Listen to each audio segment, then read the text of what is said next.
Good, good morning, everyone, and I'm Duncan Chow from grade 8D. And I'm Anson Chow from AD.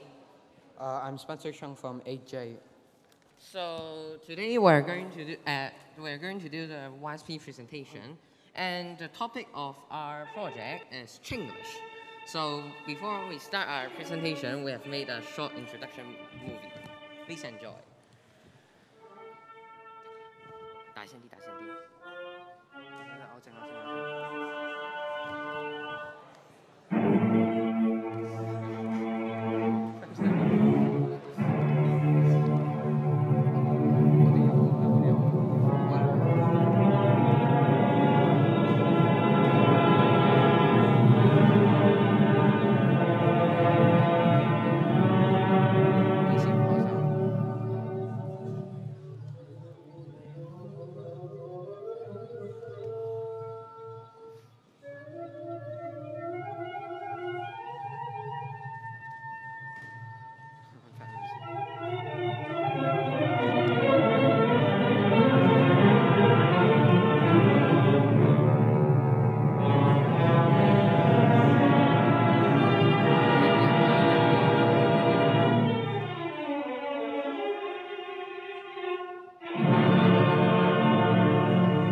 So that's it, and I hope you have fun watching this video, and I hope you also paid attention to words.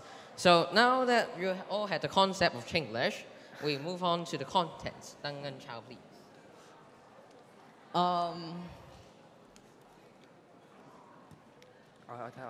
According to the Oxford Dictionary, Chinglish is a blend of Chinese and English, in particular a variety of English used by speakers of Chinese, incorporating some Chinese vocabulary or constructions. To sum it up in a few words, it is Chinese plus English equals to Chinglish. Next.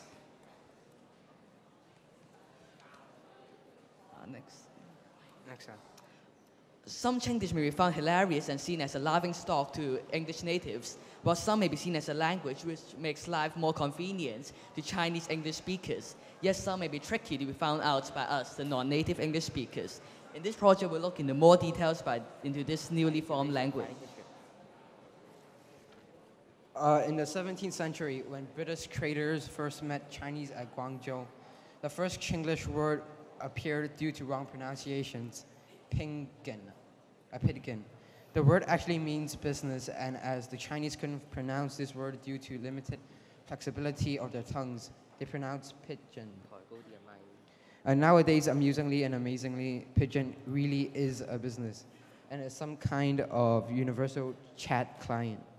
Perhaps it's in memory of our ancestors who fought with their tongues to trade with the British. Different people view this new attractive language differently, and Chinglish is now a very controversial topic among scholars and professors. Some believe that it's a very interesting language, while others disagree, believing that this is totally nonsense. Oliver Lutz-Raddick, a German sinologist, said that how often do you remember the contents of a museum after a day you left it? The whole pedagogical approach is usually pretty dull, so isn't it great to remember something which is Chinglish from that day? However, other professors like Professor David Tu thought that it's basically nonsense and thought it's a disgrace to foreigners. And what do you think of Chinglish? The debate for it is definitely going to live on. And no matter what, Chinglish signs nowadays still do exist in many cities over China. So the two reasons for Chinglish to exist nowadays are the first reason, the development of technology. So we can easily search information on huge search engines like Google and other tools like Google Translation. And some people totally rely on them, but they can very easily be wrong. And the second reason is that people are lazy. And we like to write comments and captions on social sites like Facebook in Chinese, but we don't want to use pinyin inputting method. Therefore, as people are lazy, this encourages the spread of Chinglish.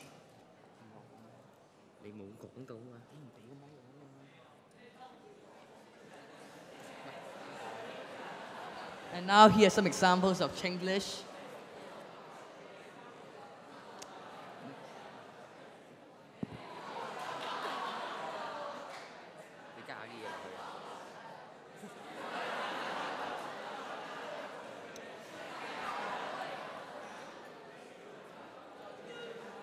And we are now trying to change the Chinglish into proper English. For example, this one, fry the fish willow, should be fried fish fillet.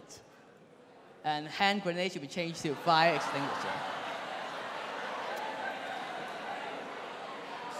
And we conducted an online survey on Facebook and to find out what do our classmates know about Chinglish. And there were around 30 votes and the results were quite obvious and predicted. We found that most of our classmates know what Chinglish is, and it proves that nowadays Chinglish is getting more and more well-known among us, the younger generation. So in addition, we also did another survey, and it is about the importance of Chinglish. So we did the survey on Facebook and asked people to rate the importance of Chinglish from 1 to 5 as 5 as the most important and 1 as the least important. So the results are quite unexpected, as we found out that most people are either abusing it or they are sometimes using it. So the results show that Chinglish will certainly be around us for a long time. We also had a few interviews taken in Tsim Sha Tsui to find out how foreigners think of Chinglish, and one finds them quite interesting and hilarious, and he said that he would enjoy seeing them when he travels. Another one found them quite funny, and he thought that they instruct people in a better way. And the last one found them up to no good. And conclusion. Conclusion. After this project, we learned a lot about Chinglish, a language that we can easily be found among us on Facebook, on streets, on sign, etc. We Chinese may feel ashamed of its existence, but in our interview in Tsim Sha Tsui, we found that many of the foreigners quite enjoy and think they're hilarious. Before we end, we'll show you our other IT products, which is the quiz and the game. So,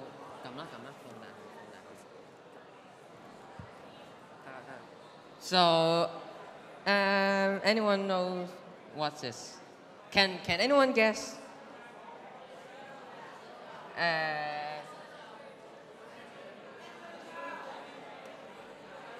I actually see this in mainland.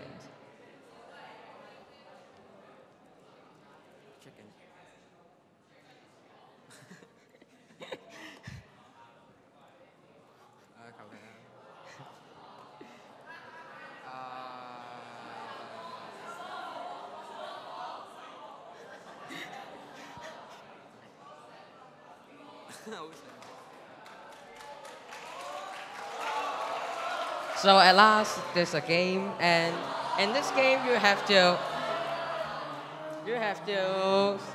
scramble away from the Chinglish. As you can see, there are 4 types of Chinglish here: deformed, mental,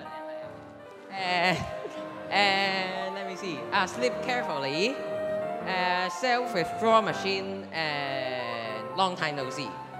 So yes, this is the flash game, and you have the bomb bar and life bar. I think you have played this. So this is the end of our presentation, and thank you.